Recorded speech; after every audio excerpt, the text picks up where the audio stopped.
All right. Let's start off by saying Barakatah Yahweh, Ba'ashem Yahweh Shai, Ba'ashem Rachakadash. Welcome to another live lesson. The name of this one is Who or What is Babylon the Great?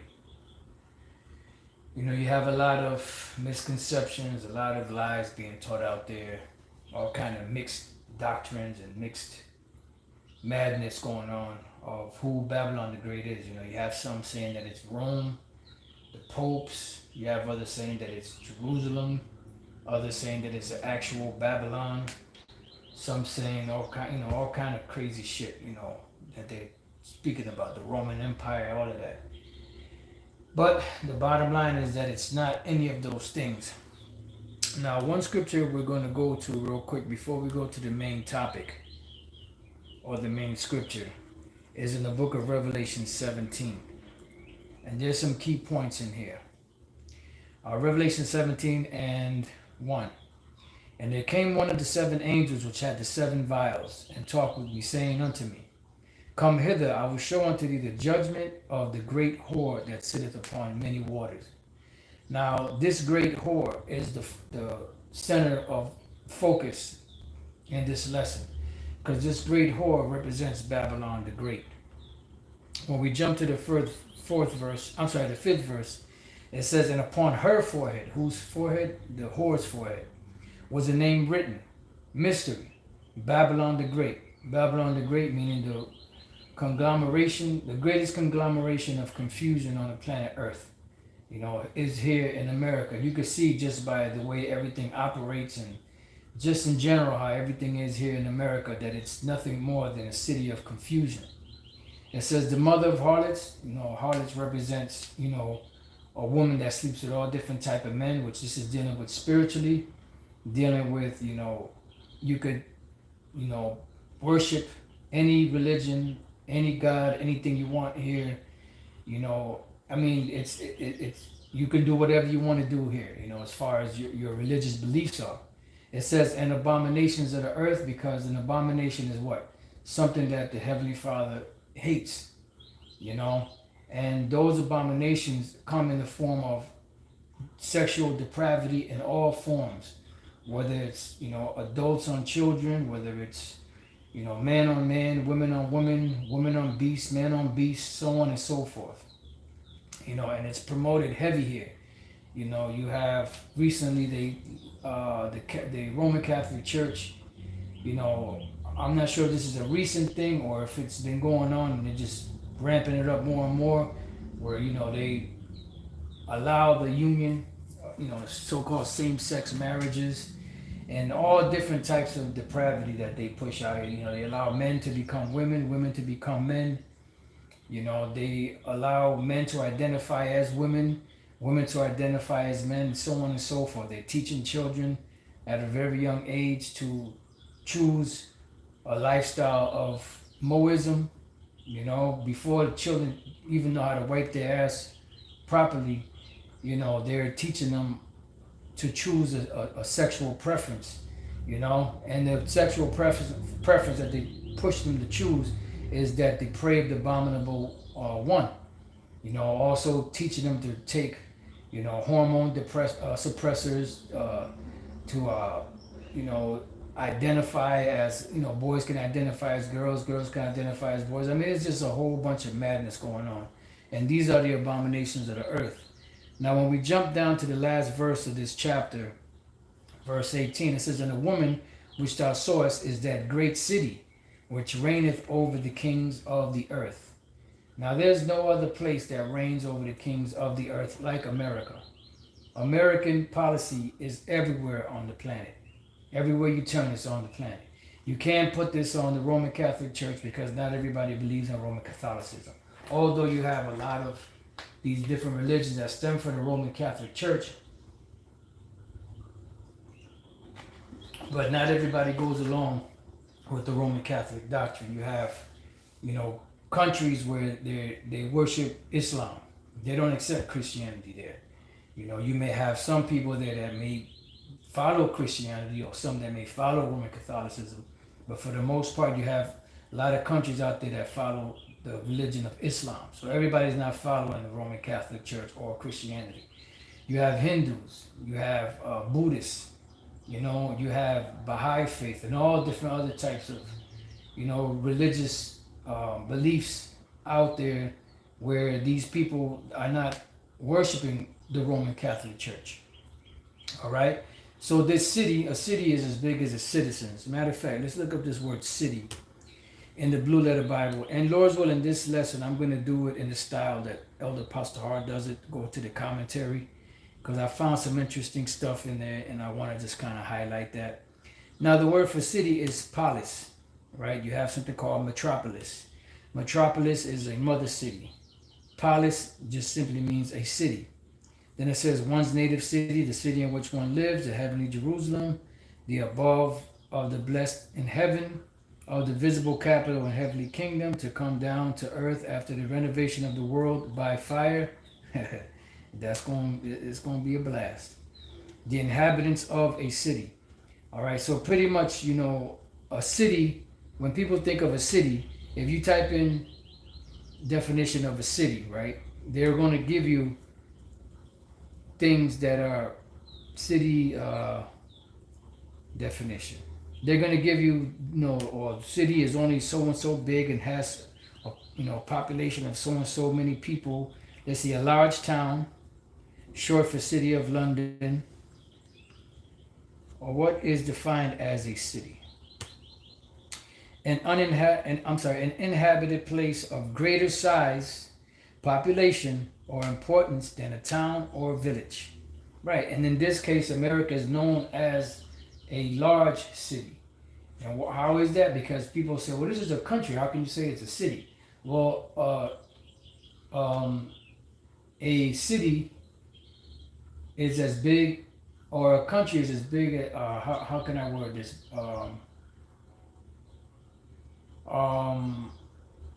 I guess for lack of better words, land is as big as the population of the people. In other words, if you are born in the U.S., no matter what part of the U.S. you were born in, you are known as a U.S. citizen no matter where you go on the planet. All right. So a citizen is the root word for citizen is city. All right. Matter of fact, let's type in citizen. Definition: a legally recognized subject or natural of a state or commonwealth, either native or naturalized. What is the best definition of citizen? A citizen, a person who, by place of birth, nationality, or one or both parents, or naturalization, is granted full rights and responsibilities as a member of a nation or a political community, right? And, a city pretty much is as big as its people. In all of America, wherever you're born, you're known as a U.S. citizen. That's why when you go to different countries, they label you a U.S. citizen. They'll say American or they'll say U.S. citizen, so on and so forth. All right, and let's go real quick to the Etam online. I just want to, because I had looked this up before, but I don't remember, everything that was looked up before. So I typed in citizen, right? Here we go, beautiful. Citizen, circa 1300, citizen, inhabitant of a city or town. Citizen, that's the French, Anglo-French. City dweller, town dweller, citizen. Modern French citoyen, from site, see, city. All right? So a citizen is named after a city. So if you are a U.S. citizen, that means that you are a member of this nation called America, all right, or the U.S. So when we go back to Revelation 17 once again, we'll read that, and it says, and the woman which thou sawest, which is that great harlot, is that great city. It's not just a city, it's a great city, which reigneth over the kings of the earth. And America reigns over the kings of the earth. She has her policies in everybody's backyard. All right? And we read that this woman is Babylon the Great, or this harlot is Babylon the Great in the 5th verse. So when we go to Revelation 18, right, it says in 1, And after these things, I saw another angel come down from heaven, having great power, and the earth was lightened with his glory. Yeah, because when Yahweh Shai comes back with the angels, they're coming to destroy this place. You know, and the whole earth is going to shake. Notice we read earlier how this place is going to be taken down by fire. You know, when we looked at the word for city. Once this place is taken out by fire, then the new kingdom is going to be established on the planet Earth. And never, ever again will Esau or the other nations take over the kingdom. It says in Daniel 2:44 that the kingdom shall not be let out to other people. So I don't know where the hell these individuals are getting this breakdown. You know, they must be Judas bagged up, or they just must be just that bugged out, you know, to where they will teach some madness like that. All right. Now, verse 2, it says, and he cried mightily with a strong voice, saying, Babylon the Great is fallen, is fallen.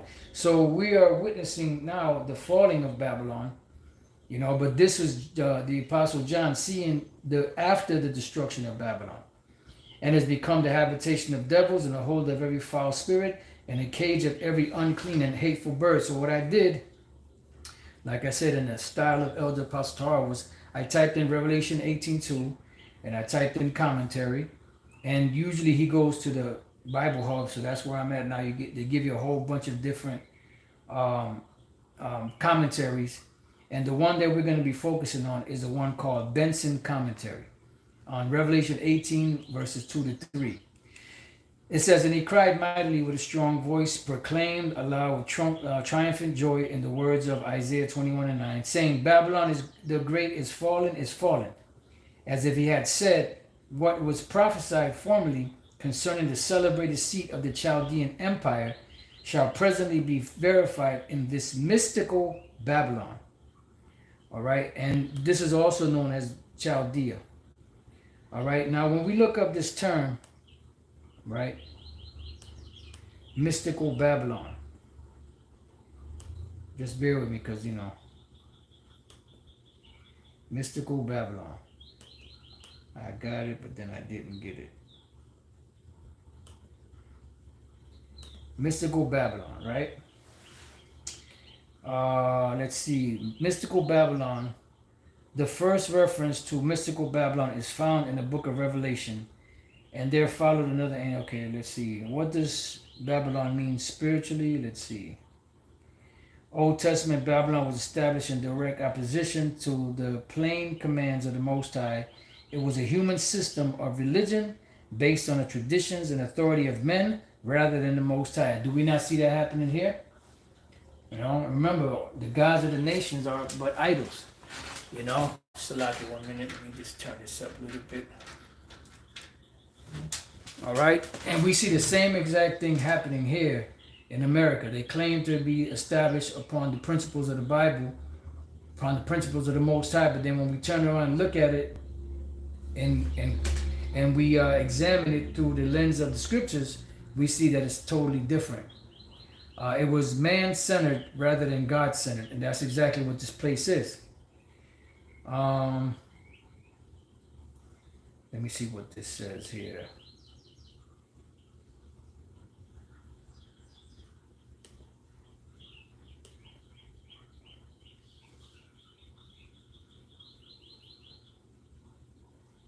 See, when you read some of these commentaries and different, you know, interpretations, you know, some of this shit sounds good, but when you know the scriptures, you know, it's like this is some cleverly put together shit.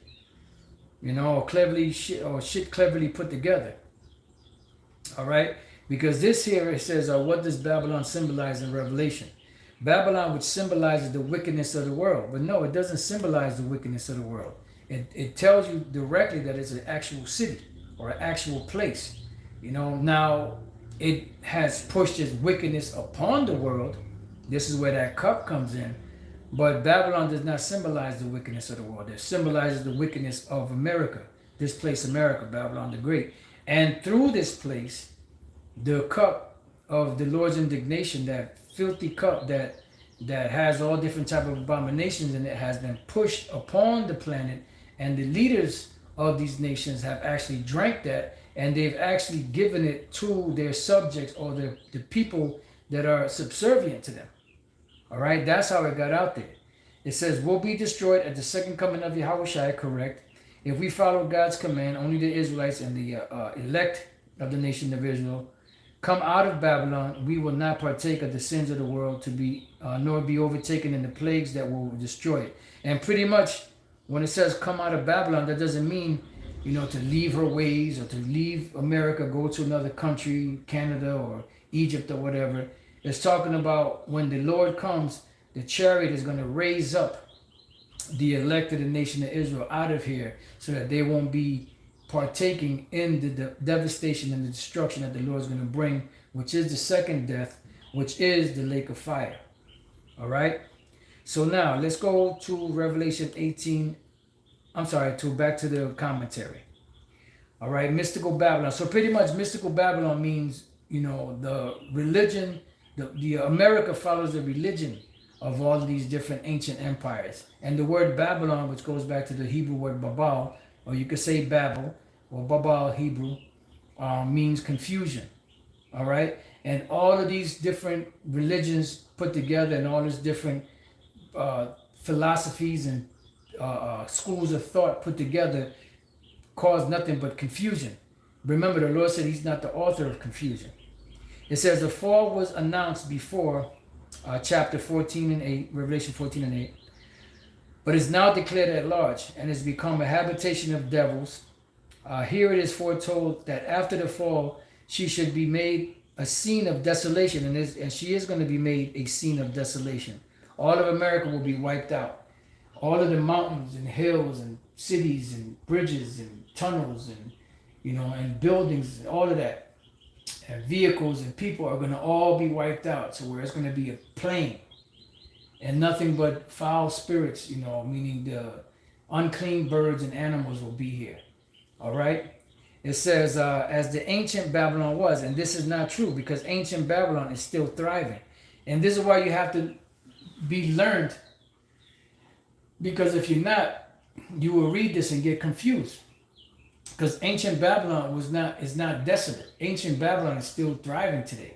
That's over there in Iraq. And ancient Babylon was not taken down, by fire. Ancient Babylon was not, taken down by a major war. Ancient Babylon, it was just like a hostile takeover, if you want to put it in terms. All right? And that hostile takeover was Darius the Mede, under the orders of Cyrus the Persian, went up in there and took, Belshazzar, which was the son of Nabonidus, I believe his name was.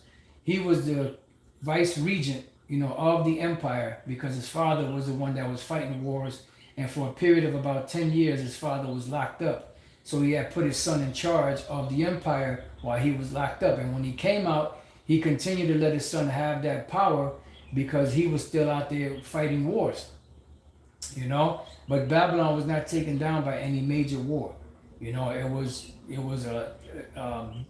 Darius with his, however many men he had with him, took the nobles of Babylon down and their wives, at that feast that they had. And that's how Babylon fell. Babylon did not fall by no great fire that the Lord said would come to it, to the real Babylon, which is Babylon the Great. All right, so it says, according to the prediction of the prophet respecting ancient Babylon. No, well, the ancient Babylon wasn't taken out like that. Now, he puts a scripture in Isaiah 13 and 19. And Isaiah chapter 13 and 19 is actually speaking about America, Babylon the Great. So the 19th verse, right, it says, in Babylon, the glory of kingdoms, the beauty of the Chaldees' excellency. Now notice it's written somewhat like we read in Revelation 17, how she reigneth over the kingdoms of the earth. And that is true with America. In Babylon, the glory of kingdoms, the beauty of the Chaldees' excellency shall be as when the Most High overthrew Sodom and Gomorrah. So how was Sodom and Gomorrah overthrown? It was thrown by the Lord causing a fusion together of different elements to create fire in the heavens. and to come down and rain upon those 5 cities and destroy them all. And that's how America is going to be taken down. But the way that America is going to be taken down is by thermonuclear destruction, the laser from the chariots, and it could be very possible that when the Lord comes back, He can fuse the elements together once again, and fireballs can come out of the sky also, along with the lasers from the chariots and the missiles. We'll see. Right? It says it shall never be inhabited. Right? Ancient Babylon, if you go there, there's still people there. There's still people inhabiting that region of land. There's still people walking around. There's still people doing business out in the land of Iraq and all those different areas. All right. Neither shall it be dwelt in from generation to generation. This goes hand in hand with Isaiah. This is Isaiah 13. Goes hand in hand with Isaiah 34. Goes hand in hand with Isaiah 47. Goes hand in hand with the different chapters in Revelation. And many others. Jeremiah 50, Jeremiah 51. These are all hints that in these latter days, this place of Babylon, which is a code name for America, Babylon the Great, will be destroyed in this fashion, in this manner. Ancient Babylon was not destroyed like that. You still have buildings standing. The scriptures speak about the day coming that shall burn as an oven. It also says that the elements shall melt with fervent heat. Those elements in Babylon, you still even have certain ruins in Babylon, in that area, that have not been totally thrown down, that were not burnt down with fire. All right, because that's how America, Babylon the Great, will fall. Neither shall it be dwelt from generation to generation. There's still people living over there in that land. Neither shall the Arabian pitch tent there, because the Ishmaelites are not going to come to this country anymore and set up shop like they've been doing. Neither shall the shepherds make their fold there, but wild beasts of the desert shall lie there. And this is what we're reading in Revelation, the 18th chapter. And their houses shall be full of doleful creatures, and owls shall dwell there, and satyrs shall dance there. In other words, after the destruction and the smoke clears and everything clears up, and no more heat, no more ashes and all that, you're going to have wild desert creatures that are going to be on the soils of what used to be known as America. They're going to be in patches of land that used to have the White House, or that used to have the Pentagon, or that used to have City Hall, or that used to have Supreme Courts and all of that. You're going to have wild animals inhabiting those areas, all right? That used to be, governmental buildings of America, Babylon the Great. And that's what it's talking about. So it says, and wild beasts of the island shall cry in their desolate houses, and dragons in their pleasant palaces. Right, because the scriptures speak about the lines of confusion and stones of emptiness, meaning that you're not going to know where one state ended, the other one started. You're not going to know where lakes were at. You're not going to know where there were governmental buildings distinct from residential buildings, distinct from business buildings, so on and so forth. You're not going to know where any of that stuff is at. And this is where these desert creatures are going to be inhabiting. And the time is near to come, and the days shall not be prolonged. So going back to this to the commentary, right? We're not going to read the scripture again in Isaiah 13 because it worded it out, right? But then when you go down to satire shall dance there, it says, where the word sha'ai war yum, which is satires, which we translate satires, the 70 renders diamonia, meaning demons or devils, who were supposed sometimes to take the shape of ghosts. No, that's not what that's talking about. It's talking about pretty much the unclean animals that will be inhabiting this place, that will be considered to be devils. All right, that's what it's talking about, because they're unclean. It says, and to haunt forlorn and desolate places, and it is from the translation of the 70 that the apostle has borrowed his image and expression. According to this prediction, how horrid were the inhabitants of desolate Babylon to be as long as the world shall stand. Of invisible beings, devils, and unclean spirits. Now, see, they're going off on it. They talking about like apparitions and all that. No, they ain't gonna have that. You know, what's gonna be here is unclean animals. All right. It says of visible beings, every unclean beast. It's talking about every unclean beast, every filthy and hateful bird. That's what it's talking about. Suppose then Babylon to mean here heathen Rome. No, does not mean heathen Rome, although it is in the sense of the second leg of the Roman Empire, or the reincarnated Roman Empire, which America is the capital of that. So you could say it in that fashion, but the way they're trying to paint it is as if it's Rome over there in Italy. No, it's America. The new improved, or the new reincarnated version of the Roman Empire through America. All right? And the fall predicted in his chapter to have been affected by Tortillus, king of the Ostrogoths, as Grotius would persuade us, which is bullshit. Or Alaric, the king of the Visigoths, as the bishop of Rome, said to have been the habitation of devils. So this they're going off on this, but just using this as a catapult to show you that even devils don't really know what the hell's going on. You know, they'll give you good information, they'll give you precepts, but they don't know the whole history of it. They don't know the whole prophecy of it because they're not prophets. You know, and everything that they teach is based off of something that somebody else taught that is a curriculum that's followed in these different schools of thought. You know? So we're going to leave it there because, you know, it's going to go on and on. It's going to speak about the Roman clergy, you know, because you have some that believe because it's 7 mountains on which a woman sitteth that it's talking about Rome. No, it's talking about America. And America also, like ancient Rome, was established upon the 7 hills. You know, I believe it was in D.C., you know, because D.C. is the capital of America.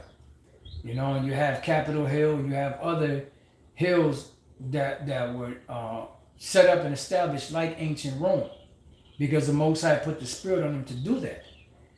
You know, going back to the book of Revelation, the 13th chapter.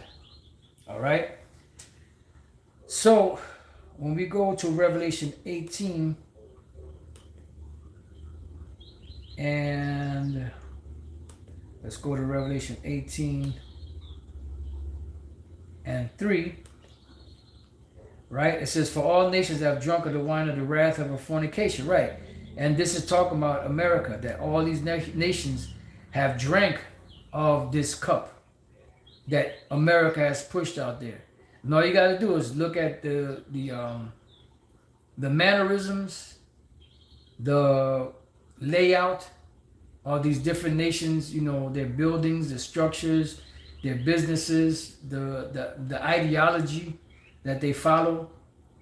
It all goes back to America. You have something called Americanization. Look that up in the Wikipedia. You know, Americanization is nothing more than Hellenization or Romanization, just by the name of Americanization, where they have the ideologies of America pushed throughout the planet. It says, and the kings of the earth have committed fornication with her, and the merchants of the earth are waxed rich through the abundance of her delicacies. Now, ain't nobody waxing rich off of, you know, the Roman Catholic Church. Even though they try to tell you that, yeah, you know, through their trinkets and their spiritual wisdom that they gave the people, this, that, and the other, that's how the people got rich, the Vatican got rich, whatever the case, it's bullshit. All right, and as you read further into the chapter, you'll see how the world became rich and what manner of vessels were used for them to get rich. So when we look up this word merchants, because they'll try to say these merchants are the priests, the cardinals and all this of the Roman Catholic Church, a bunch of madness. But when you look up this word merchants, I believe the word there is, emporos, which is where you get the word emporium. Right, now let's look up the word emporium in the dictionary etymology.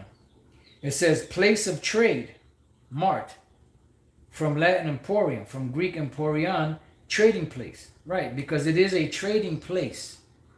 And what is it? What is the trading that they do? They bring, different um,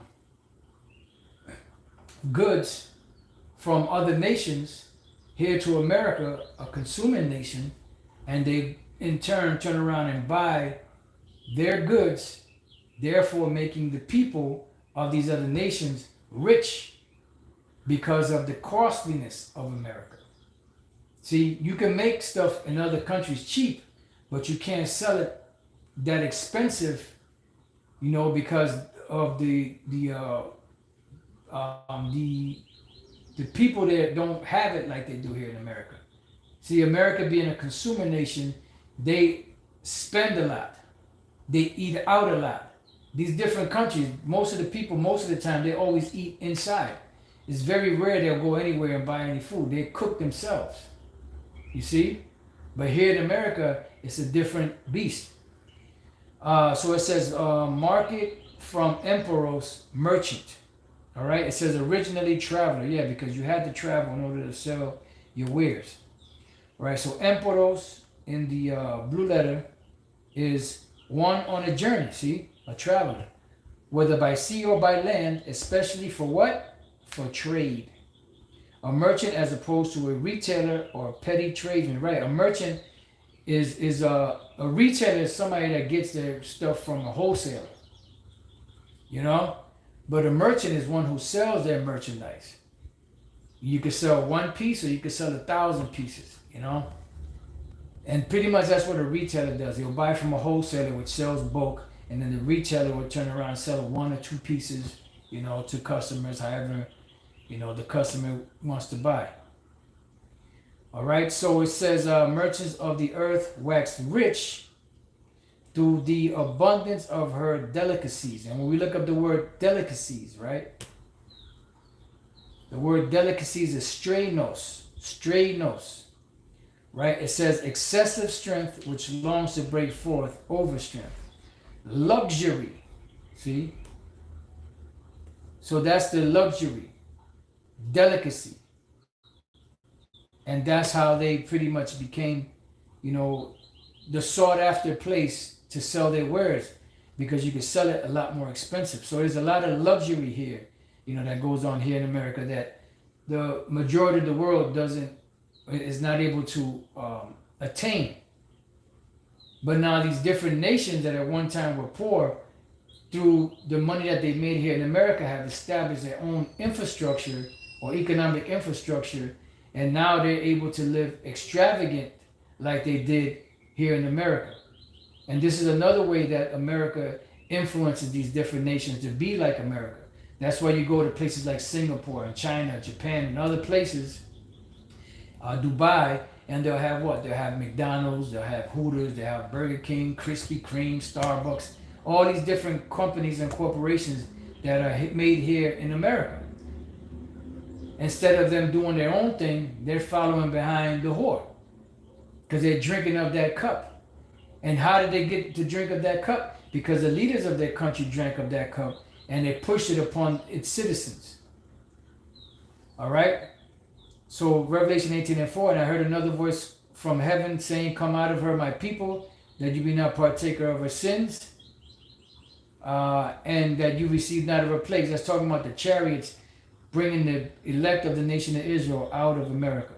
For her sins I reached unto heaven, and the Most High hath remembered her iniquities. Reward her even as she rewarded you, and double unto her, double according to her works. And the cup which she hath filled, fill to her double. Because you're going to pay. Whether you choose or whether you refuse. How much she hath glorified herself and lived deliciously. So much torment and sorrow give her.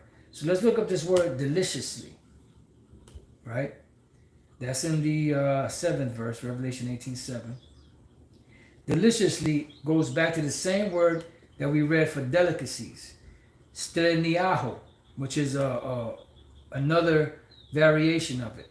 To be wanton, to live luxuriously.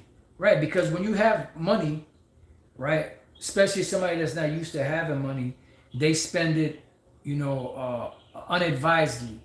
They spend it, carelessly. You know, people here, they become wanton. Like they had I'm not sure what movie that was, where they had the Roberto Duran and Sugar Ray Leonard fight. And when he started, when Roberto Duran, who came from, I believe that was Panama, he was very poor. But when he got here, he was spending money like water. He was very undisciplined because he never had it like that. And that's why people become wanton here, because they come from a place where they have nothing to come to a place where, you know, riches are in abundance to them. And they spend it carelessly. All right. Deliciously, so much torment and sorrow give her. Let's see. For she saith in her heart, I sit a queen and am no widow and shall see no sorrow. And this goes hand in hand with Isaiah, the 47th chapter, where the Lord told her to sit on the ground. Matter of fact, we're going to get that real quick.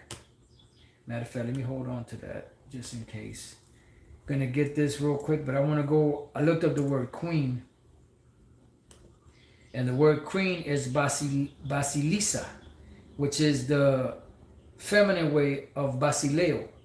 Basileo is king, basilisa is queen, right? And it could also mean to reign. It could mean kingdom. It says queen, and it doesn't really say much more after that. Just says queen, that's it. So when we go to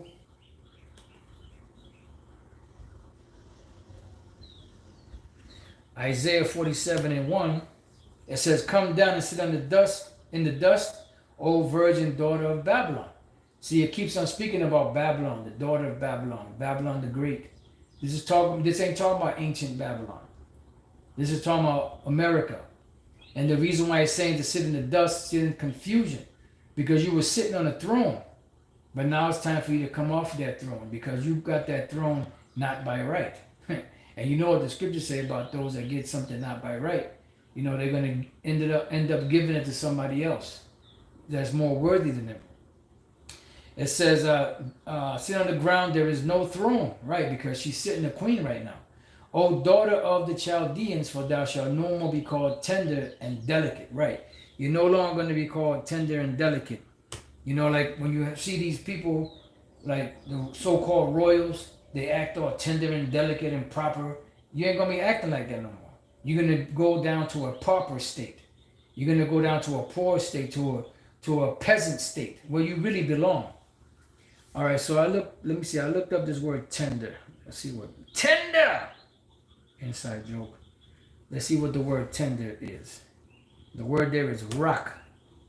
We're going to look up tender and delicate. Rock is tender, soft, delicate, weak. Right? Because these nobles are really weak. You know, because they lived a pampered lifestyle. Remember, how does that go? Hard men make easy times make soft, or weak men make hard times.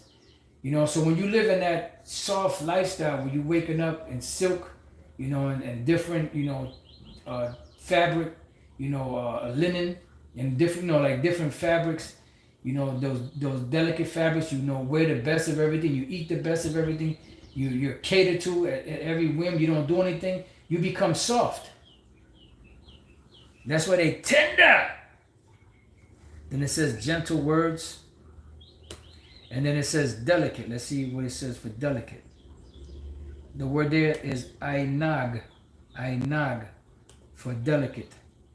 Dainty, delicate. Right. Luxurious. See? So that luxurious lifestyle made them soft. The kuncha and the booze make them soft. Inside joke. And that's pretty much it. We'll go back to Revelation 18:8 now. Therefore shall plagues come in one day, death and mourning and famine, and she shall be utterly, meaning entirely, burnt with fire. For strong is the Lord Yahweh Bashem El Shai, who judgeth her. Then it says, and the kings of the earth who have committed fornication and lived deliciously with her, meaning wanton, luxuriously, shall bewail her. Why will they bewail her? They're going to and lament for her when they shall see the smoke of her burning. Why? because they will no longer be able to make that money that they were making. As long as these devils, these nations can make money off of America, they're still going to keep using it.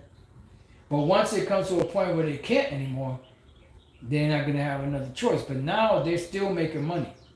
Even though they're going back to their countries, making the products in their country and sending them to America and becoming rich that way. Because it's a lot cheaper. Because everything here in America is getting more and more expensive because the dollar is being devalued by the day. Standing afar for the fear of her torment, saying, Alas, alas, that great city, Babylon, that mighty city, for in 1 hour is thy judgment come. Because it's only going to take 1 hour, 60 minutes, for this place to be taken out.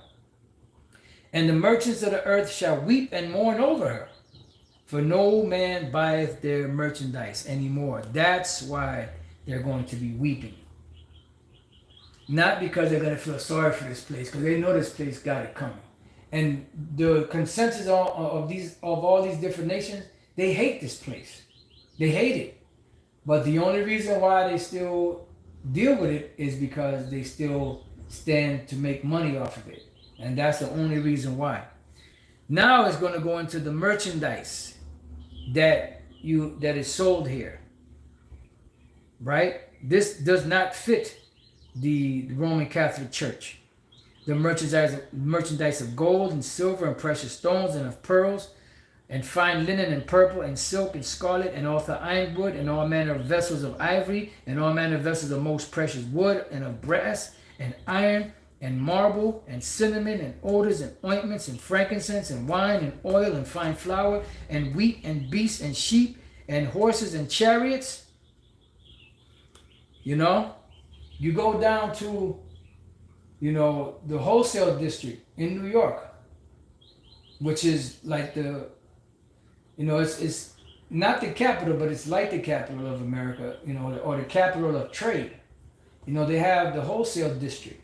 You can buy every and anything there, from watches to perfumes, to chew sticks, to incense, to rugs, to paintings and spices. You could just buy food from the four corners of the earth. You can buy urns and all. Man, you could whatever you want, you can buy down there. You can find down there clothing and sneakers and whatever. Electronics. Whatever you need, they got it down there. Then you have cars that are imported from other nations here. You can buy in America also. And from America, that wholesale district, a lot of stuff is shipped all over America. Same thing with California. California has a lot of ships that come in there, that ship a lot of stuff across America from these different countries. So these countries are getting rich off of the abundance of America. It says, and slaves and souls of men, and the fruits that thy soul lusted after are departed from thee, and all things which were dainty and goodly. Dainty means liparos, which goes back to the word lipos, which is fats. Like your burgers, fries, and all your fried shit that you get here. And goodly, which goes into the word lampros, which is like luxurious, are departed from thee. Why? Because they're going to be destroyed. And thou shalt find them no more at all. This place will never again be inhabited by humans again, but it will be inhabited by desert creatures. The merchants of these things, listen good, which were made rich by what? By her, shall stand afar off for the fear of her torment, weeping and wailing, and saying, Alas, alas, that great city that was clothed in fine linen and purple and scarlet. Why? Because they were living luxuriously, just like, the rich man fared sumptuously every day, and decked with gold and precious stones and pearls. For in 1 hour so great riches is come to naught, and every shipmaster and all the company in ships and sailors and as many as trade by sea stood afar off. So these people were made rich by way of ships. Not by going to the Roman Catholic Church and getting the wisdom of the Roman Catholic Church, and then they traded them. They gave them little trinkets and little blessed beads and all this rosary beads. No, they were made rich off of these some of the substances we read up above this, and they came here by way of ships. So we look up the word shipmaster. All right, the word shipmaster goes into the word kubernites, where you get the word government. Kubernites, steersman, helmsman, sailing master, right? Like the scriptures speak about it in the book of James, about is listed by the governor or something like that, because you have the captain of the ship. I'm the ship of the captain now. Inside joke. That controls the ship. Well, these ship masters, which are expert navigators, they come to this country, bring forth goods from their country to sell them here. All right, and let's see what else we got. And every shipmaster and all the company. You know what? Let me look up this word company. Or homilos. A multitude of men gathered together, a crowd, a throng, right? Because you have a company, a multitude of men. Because you don't have just one person. You don't just have the captain of the ship. I'm the ship of the captain now. You know? You have many people that work on that ship. Now you look up the word ship. It's ploion. Ploion. A ship. A sailor. An example, vessel. Ship, shipping. All right. Then we have the word sailors. You have the word nautes, but you have the word nautilus. All right.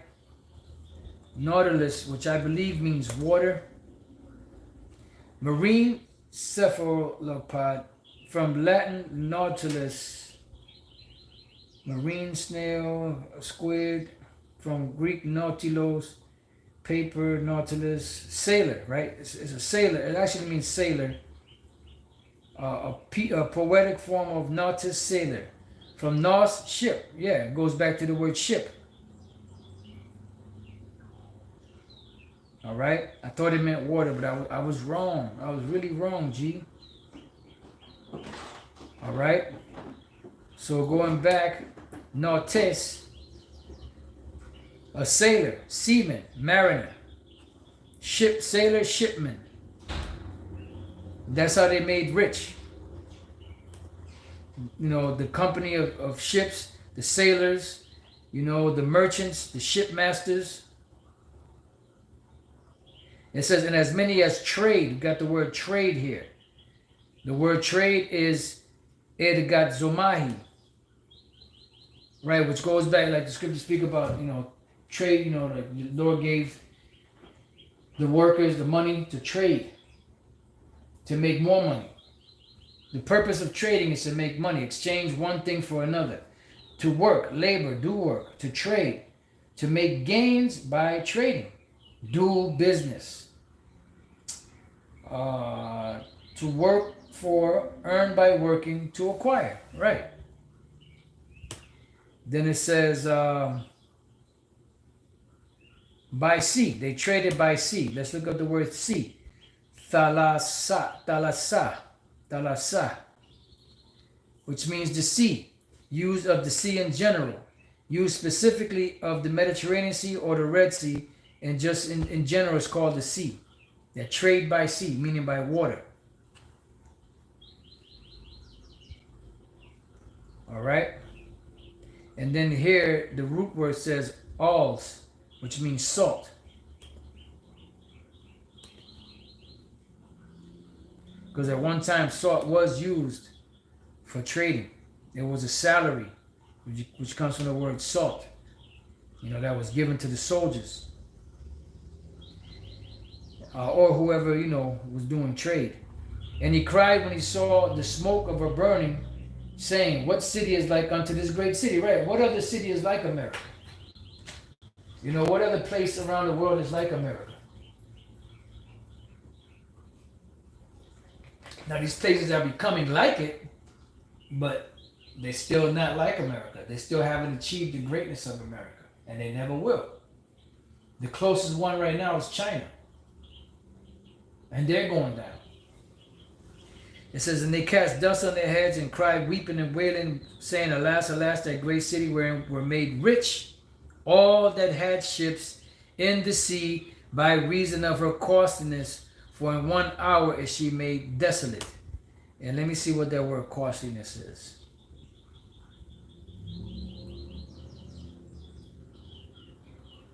It's the word timiotes. Timiotes. Preciousness, costliness, an abundance of costly things. Metaphor worth excellence, right? Expensiveness. You see? Because they can make something in their country for a penny or two and sell it here for $2, $3. Do you know how much overhead? I mean, do you know how much more money they get? There's a term for it. I can't think of it right now. Do you know how much more money they get? You saying, well, you make it for a penny or two, and you sell it for $2, $3. That really ain't nothing. But you're gaining a whole lot more, because if you make it for a penny and you get $1 out of it, that's almost 100%, profit. You know. So if you made it for a penny, you sold it for, even if you made it for 2 pennies and sold it for $1, that's still a large profit. You know, that's like a 98% profit. And you know they sell it for a lot more than that. So they're getting paid, man. These nations are getting paid, so they're gonna be sad when this bitch go down. Rejoice over her, thou heaven, and you holy apostles and prophets, for the Most High hath avenged you on her, right? And that day cannot come fast enough. Trust and believe. It says, and a mighty angel took up a stone like a great millstone and cast it into the sea, saying, thus with violence shall that great city Babylon be thrown down, and shall be found no more at all. So now my question is to these individuals that teach preterism, that say that all the prophecies have been fulfilled. What great event in history? When did this great event in history happen? Where people were moved by a place called Babylon the Great being destroyed and falling down, and they were just in awe, and they couldn't sell their wares anymore. What great event in history covers this prophecy here? Inquiring minds want to know. It says, and the voice of harpers and musicians and of pipers and trumpeters shall be heard no more at all in thee, and no craftsman or whatsoever craft he be shall be found no more any more in thee, and the sound of a millstone shall be heard no more at all in thee. No more music, no more singing, no more working, and the light of a candle shall shine no more at all in thee, and the voice of the bridegroom and of the bride shall be heard no more at all in thee. For thy merchants were the great men of the earth, for by thy sorceries were all nations deceived. See, that's that cup, and your deception. Because that deception that you're pushing upon the people of being moles and all of that, accept this and we'll give you money, this, that, and the other, those are sorceries. That great deception that you push upon the world, those are sorceries, witchcraft. It says, for by thy sorceries were all nations deceived, and in her was found the blood of prophets and of saints and of all that were slain upon the earth. Because a lot of people have been murdered here in this country. And you're going to have to pay for that. Especially, the people of the Lord. And even the ones that are not people of the Lord that you killed, unjustly, you're still going to have to pay for that too. So Babylon the Great is America. It's not the Vatican. It's not Rome. It's not Jerusalem. It's none of those places. It's America. Because through America is where all of these different nations are getting paid off of and becoming super rich. As to one time it wasn't like that. Now they got it like that. because of America. So with that, I pray that you brothers and few sisters have been edified. To the next time I say, Shalom.